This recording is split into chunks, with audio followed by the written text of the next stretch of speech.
All right, guys, how y'all doing? This is a video on how to choose a strike. So, as I said in the previous video on what is an option and how to read an option chain, you should have watched that first before you watch this, and then you'll know what an option is and how to read an option chain.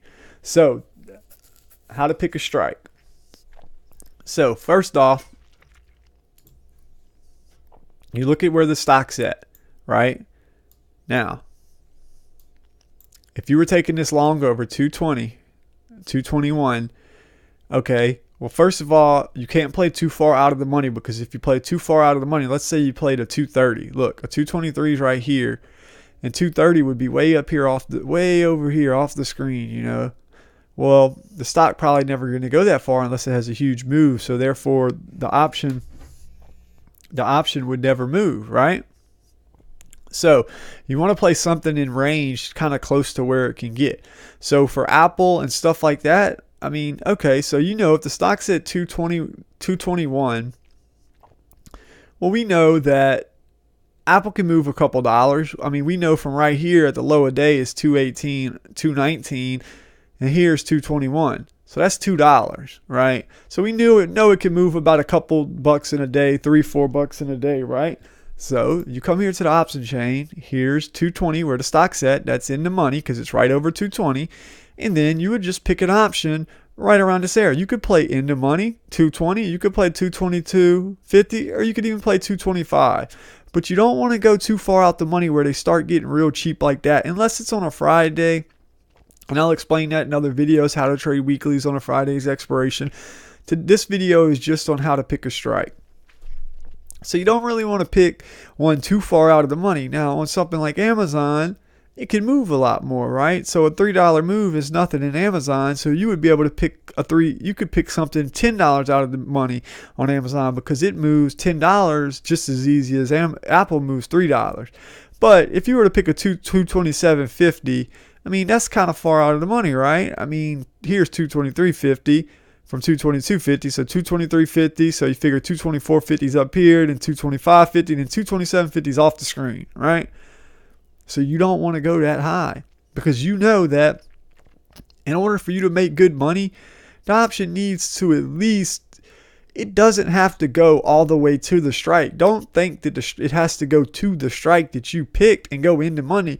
But if you were going to say, if you could read the market and you could go into the future, and you wanted to know, you knew what the stock was going to do that day, well, the best trade scenario would be whatever option you picked, the option got all the way to that, and then your option went into the money. It does not have to. You will still make good money, and just because it goes into money doesn't necessarily, I mean, of course, the more it goes in your favor, the more you'll make. But for instance, you could have played a 225 option and you would have still made money, but for this, usually with stocks that don't have a lot of range, you usually want to pick like one or two strikes out of the money.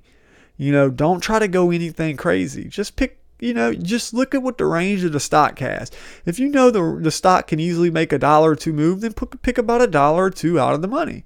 You know, if you know something like Amazon that can move easily 1770 all the way to 1800, you know it can make a $30 move, then sure, you can pick something $30 out of the money. If you would have got in here and you would have picked 1800 call, that would have been perfectly fine, because you know it has the legs to move $30, right? But if you would have picked Apple $30 out of the money, you know it might take a week for Apple to move $30. But Amazon can do it in a couple candles, as you see right here.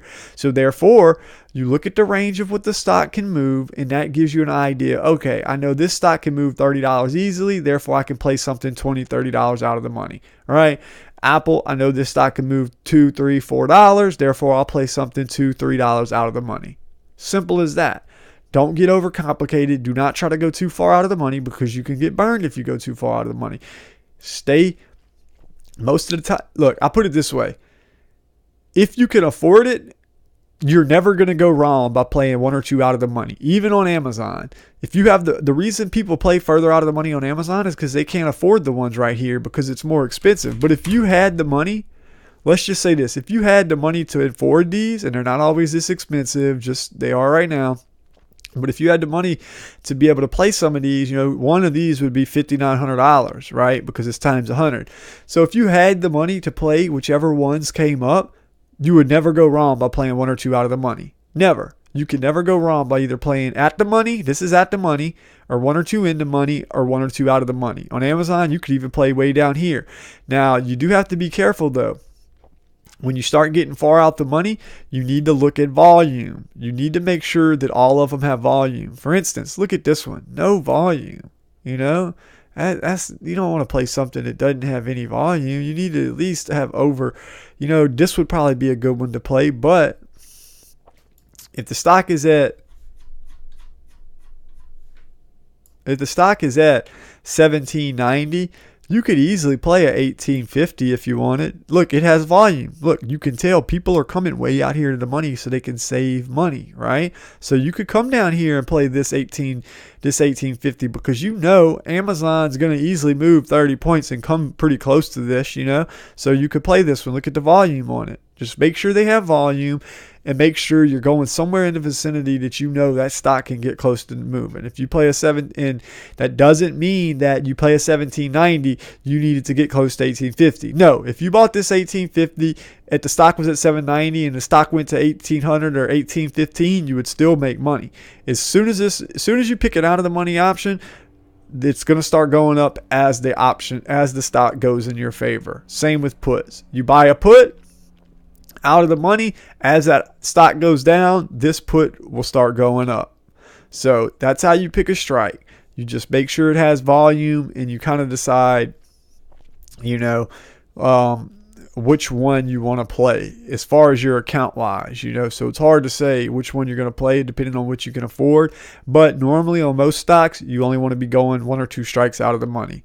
Like on Apple and Tesla, you can sometimes come out a little further if the stock has bigger room, like something like Nvidia, Netflix, these higher price stocks that are like 300, maybe you can go out 3 or 4 strikes, but don't go too far. You always want to just stay right around in the money, 1 or 2 strikes. So that's how you pick a strike, guys.